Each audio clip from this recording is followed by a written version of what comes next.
Esto es Cineclubes, un podcast de Radio Bicicleta.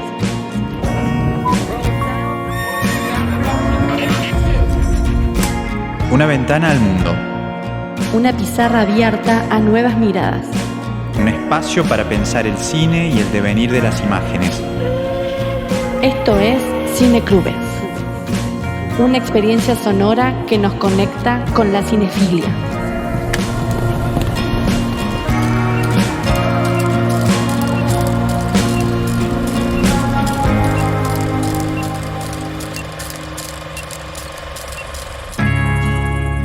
En el episodio de hoy comentamos y destacamos 3 películas que se han estrenado recientemente en salas y que forman parte del panorama del cine contemporáneo. Por un lado, Club Zero, de la directora austríaca Jessica Hausner. También La Conversión, nuevo largometraje del cineasta italiano Marco Bellocchio. Y La Gruta Continua, del documentalista argentino Julián de Angiolillo.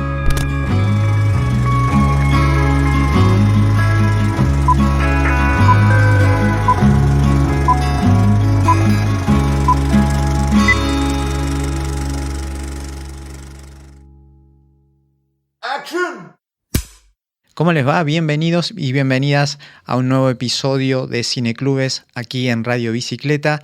Les doy la bienvenida, un gusto reencontrarnos nuevamente en este espacio en el que pensamos el cine, novedades, estrenos, ciclos que se organizan para ver en distintas salas, también en plataformas, entrevistas, comentarios y mucho más, como lo hacemos habitualmente en este lugar, en este espacio que semana tras semana nos convoca y nos reúne para pensar el lenguaje de las imágenes. En este episodio en particular nos vamos a dedicar a 3 películas que se han estrenado recientemente en salas, especialmente distintas salas del circuito más grande, como solemos decir, de complejo de salas, y también el circuito de salas alternativas. Vamos a empezar con un comentario sobre la nueva película de la directora Jessica Hausner, una directora austríaca que estrenó recientemente su película Club Zero, una película que empezó su recorrido el año pasado en el Festival de Cannes, donde formó parte de la selección oficial, y un lugar al que esta directora ya es una invitada conocida, viene participando del certamen con sus últimos largometrajes. De hecho, desde el 2009 se estrenaron en la sección principal sus películas en carácter de estreno. El 2009 fue para esta directora un punto importante en su filmografía porque con su largometraje Lourdes alcanza una fama internacional, podríamos decir, empieza a ser reconocida en la escena dentro de los autores europeos, o como se los suele pensar, como un cine más hecho desde no tanto desde los grandes estudios, sino más bien aquel cine que busca tener una impronta más personal. Hausner viene de ciertos circuitos de formación académica europeos importantes, eso se nota en su cine. Y si hablamos de Austria, también podemos emparentar sus películas o asociarlas directa o indirectamente con otros cineastas europeos y de ese país en particular, o de países vecinos, ¿no? Que también en estos últimos años han dado muchas películas que se han visto en los festivales de cine y que eventualmente también han llegado a salas de distintas partes del mundo. Sin duda no podemos dejar de pensar en Michael Haneke, por ejemplo, como uno de los cineastas que salieron de Austria y marcaron sin duda toda una escuela y diferentes tendencias en lo que respecta a hacer un cine en esa parte del mundo.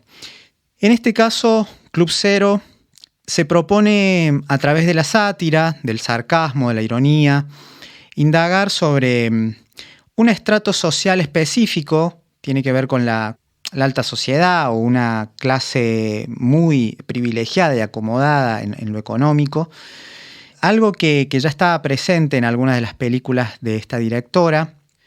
Y acá se apoya en una propuesta estética muy puntillosa, hay un formalismo muy virtuoso en la manera en que piensa el dispositivo, cómo piensa los planos. Hay una rigurosidad que se transmite en cada momento de la película para indagar sobre una institución educativa, una escuela de élite, podríamos decir, donde van adolescentes de familias muy pudientes, en donde, bueno, ellos pueden explorar sus talentos artísticos, descubrir su vocación a futuro. Lo cierto es que en esta escuela es contratada una profesora que enseña una materia extracurricular llamada alimentación consciente. Y esta profesora está interpretada, la señorita Novak, está interpretada por Mia Wasikowska, una actriz que también en los últimos 15 años ha estado muy presente en largometrajes de distintas partes del mundo, con grandes directores también. Hay que decir que este papel es muy bien llevado por la actriz, porque consigue que desde su aspecto físico es muy compatible con la propuesta del personaje, ¿no? Sobre todo porque esta joven profesora se va a dedicar a enseñarles a sus alumnos, con quienes va a entablar un vínculo muy particular, cada vez más estrecho a medida que avanza la película. Les va a enseñar cómo alimentarse. Y esto viene también como un beneficio que se plantea desde la dirección de esta institución educativa para potenciar las habilidades nutricionales de los alumnos y las alumnas.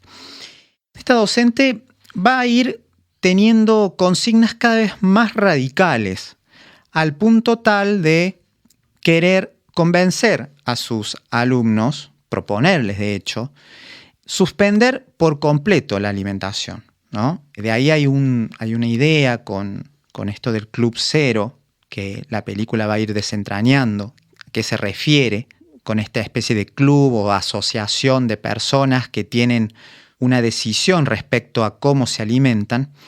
Pero lo interesante de la película es, en todo caso, algunas premisas que subyacen a esta propuesta que por momentos se va volviendo cada vez más extraña, ir viendo cómo los adolescentes van apegándose casi como una fe ciega a lo que les va enseñando esta joven profesora. Por momentos parecen dirigidos sin ningún tipo de obstáculos, ¿no? Van abrazando acríticamente todas sus instrucciones y sus enseñanzas, casi como la transmisión de un dogma incuestionable. Creo que es ahí en donde la película va entrando en una zona que podría ser pensada muy al calor de nuestros tiempos. Por un lado, donde asistimos a un momento en donde se empiezan a cuestionar un montón de verdades o supuestas verdades y se plantea cierta relatividad con respecto a los fundamentos de las creencias. Esto está muy marcado en la película, ¿no? De hecho, esta profesora, cuando les va dando ciertas instrucciones de cómo ir minimizando, reduciendo lo que comen día tras día, les dice en un momento, no, ustedes no compartan esto con sus padres ni con el resto de sus compañeros porque no lo van a entender, no están preparados. Hay algo del cuestionamiento hacia las creencias, hacia la ciencia, el poder de la ciencia, de decretar verdades, de legitimar conocimientos. Pero sí, la película, por otro lado, hay que señalar que tiene algunos puntos un tanto contradictorios y se debilita un poco la propuesta inicial porque quizás peca de demasiado formalista, es decir, el registro se vuelve tan meticuloso, tan riguroso que termina por ahogar un poco a la película misma o a ciertas intenciones iniciales que parecían las más interesantes. Por otro lado, también se vuelve un tanto redundante. Queda claro hacia dónde va la película ya en una primer mitad, por lo menos, y luego pareciera ser que la directora no consigue poder encontrar algunas capas nuevas, ¿no? Algunas vueltas de tuerca que permitan sostener el interés hacia el final. Por otro lado, sí hay ciertas mezclas que se producen de hacia dónde está dirigida la crítica. Podríamos decir que hay una crítica social fuerte hacia las élites, ciertos lugares del progresismo, el ecologismo, pero no termina de quedar del todo claro hacia dónde está dirigida exactamente la crítica. O quizás, por otro lado, quiera abarcar demasiado y termina no siendo del todo precisa en su punto de vista. De cualquier manera, hay que decir que es una película que, a través del sarcasmo, permite tener otras lecturas sobre prácticas que hoy por hoy, no solamente los jóvenes, sino todos en general, adoptan de manera muy acrítica, sin pensar, ¿no?, en sus efectos, en sus consecuencias. Y tal vez la película, más que interesarse por los desórdenes alimenticios, intenta por otra vía inspeccionar los desórdenes sociales de una clase social específica. Está en las salas Club Zero, la nueva película de Jessica Hausner, y pueden verla seguramente y también sacar sus conclusiones y, bueno, ver qué les ocurre con la misma.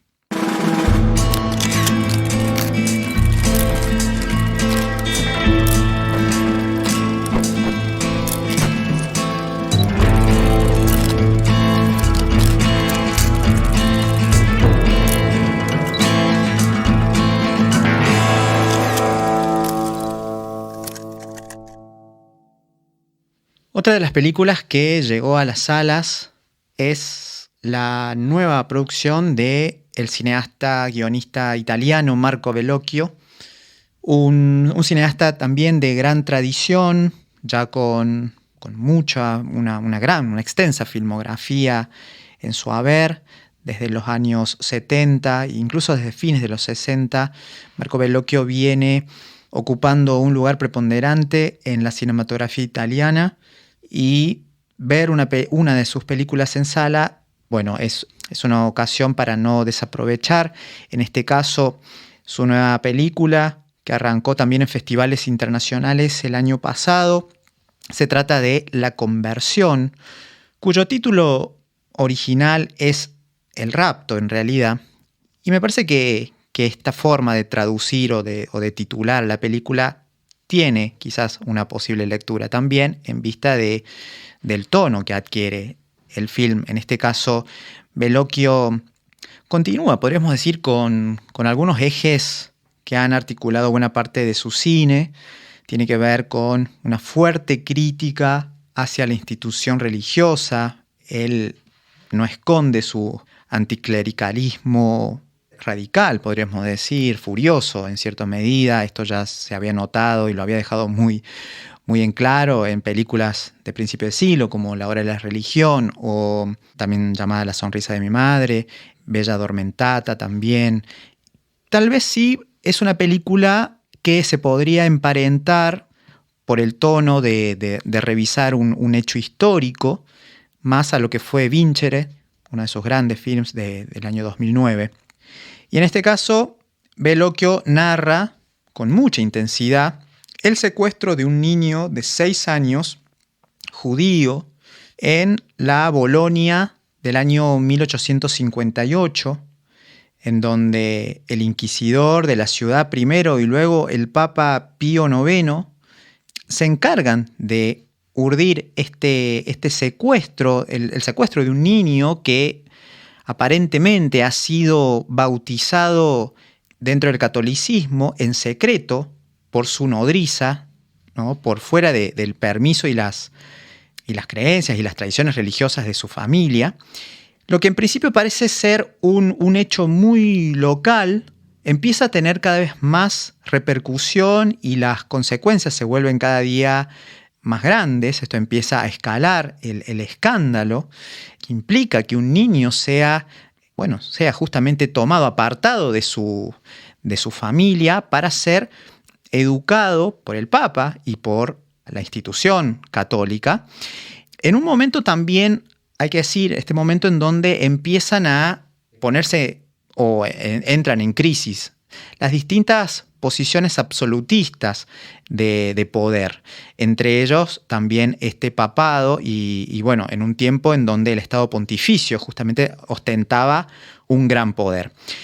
Se trata del caso de Edgardo Mortara, hay que decirlo, este niño como decíamos, de familia judía, de buen pasar económico, y toda la película, en definitiva, se trata de la travesía por la que tiene que atravesar esta familia para poder recuperar eventualmente a este niño. En el medio, lo que queda claro es el funcionamiento de una institución en ese tiempo, pero no deja de tener ecos que llegan hasta nuestros años, ¿no? Porque en esa suerte de genealogía, de intentar indagar en ese pasado de la institución, bueno, también podemos hacer lecturas aparte de qué ha sido, o sea, hasta dónde ha llegado el poder también de la Iglesia, y poder ver cómo se filma un dogma. En definitiva, eso está también muy claro, ¿no? También esto que hablábamos antes con respecto a la película anterior, de las verdades incuestionables, en un momento en donde el derecho canónico era ley y todos se debían someter a las directivas dadas por la Iglesia, incluso los judíos también, bajo la amenaza de ser recluidos en guetos si no acataban estas órdenes. Es muy interesante lo que hace Bellocchio con la puesta en escena, porque filmar todo esto requiere de una precisión, el manejo de cómo se va a mover la cámara por los espacios. Hay un gran virtuosismo también, esto no es nuevo en Bellocchio, ya lo demostró en películas anteriores. Cómo recorrer los espacios, ¿no? En este caso, cómo está filmado, sobre todo en las escenas en interiores, el Vaticano, grandes planos generales, ciertos travelings que también acompañan las experiencias de este niño como parte de la educación que va recibiendo como católico. Hay momentos que la película se reserva de gran tensión, esto hay que decirlo, y la forma en que resuelve el director esas tensiones, por ejemplo, con una manifestación en la calle y una confrontación entre los seguidores del Papa y aquellos que se manifestaban en contra. Eso se resuelve de una manera muy virtuosa y demuestra cómo Bellocchio es un hombre cine que sabe con qué materiales está trabajando y confía plenamente en lo que va realizando, en las decisiones que va tomando. También eso se nota en el ritmo, en el montaje. Hay montajes que van alternando secuencias de un juicio a uno de los clérigos, ¿no? que están involucrados en este secuestro, y también la lucha de su padre por recuperar a su hijo junto también al sufrimiento que vemos en su madre. En definitiva, es una película que pone el foco en una etapa histórica de la Iglesia, como decíamos antes, ¿no? en su crítica hacia las instituciones, al poder celestial que ostentan. Y bueno, creo que en definitiva es una película que está muy bien resuelta, incluso dándole ese carácter operístico, ¿no? La musicalización, también apropiándose de otras tradiciones de su país, como es la ópera, en el caso de este director italiano, Marco Bellocchio, que está en las salas con su nueva película La Conversión.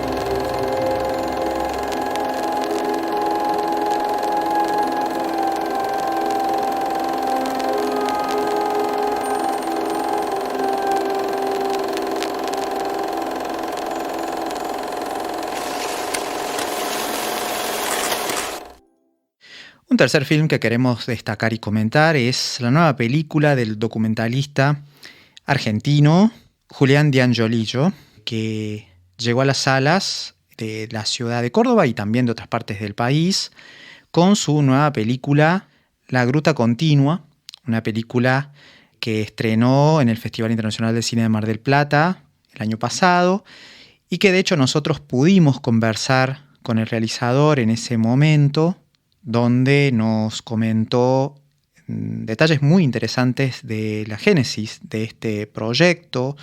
Después de sus largometrajes Hacerme Feriante del 2010 y Cuerpo de Letra 2015, llega aquí a un mundo completamente desconocido por buena parte de todos nosotros, que es la exploración de las grutas y cavernas, ¿no? Lo que se conoce como la espeleología.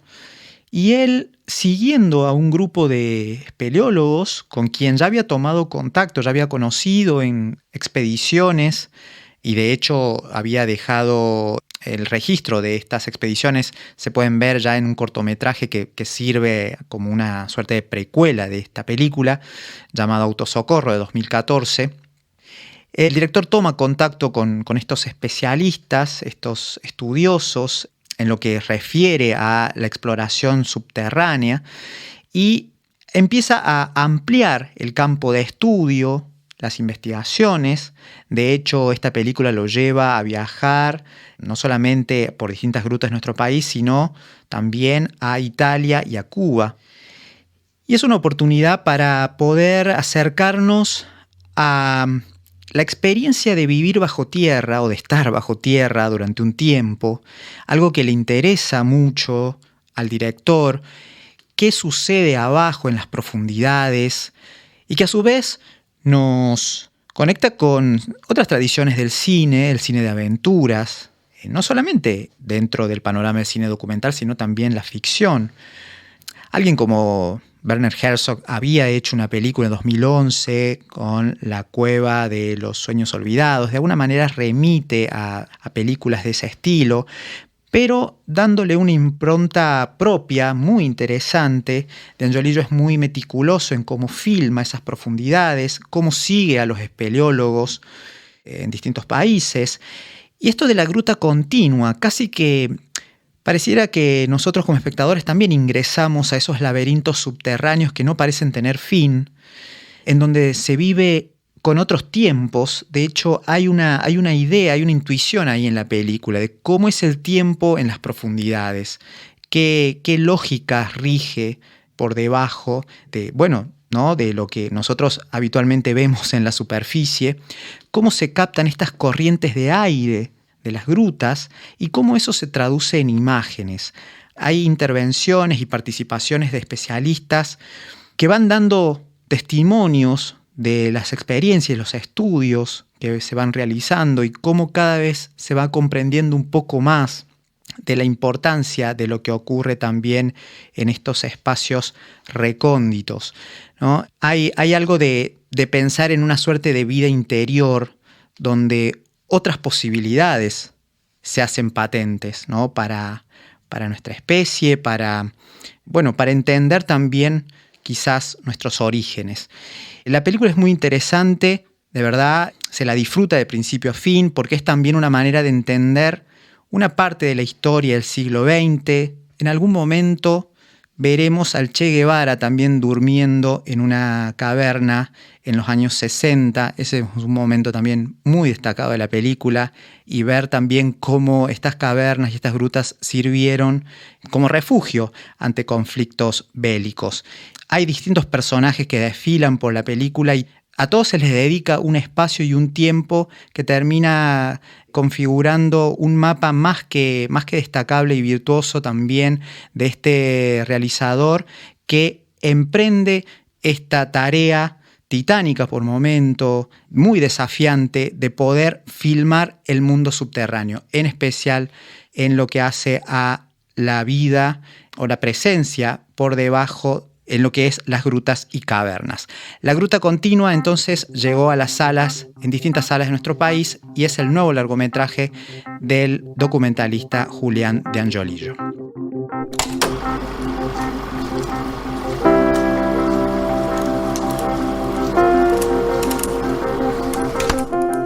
Llegamos así al final de este episodio de Cineclubes. Esperamos que lo hayan disfrutado. Seguiremos la semana próxima trayéndoles y compartiéndoles más novedades, más recomendaciones, se vienen nuevas entrevistas y también estaremos pendientes de festivales y eventos relacionados con el cine que tanto nos interesan difundir y acercarles a todos ustedes. Les dejo un gran saludo, nos reencontramos la próxima semana.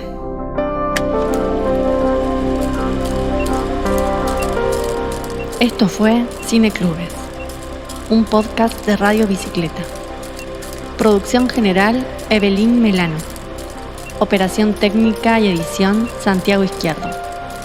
Conducción y producción de contenidos, Jimena Bustos y Andrés Linares. Seguinos en Instagram como @cineclubespodcast y en Twitter @cineclubes. Seguí la programación de la radio en radiobicicleta.com.ar.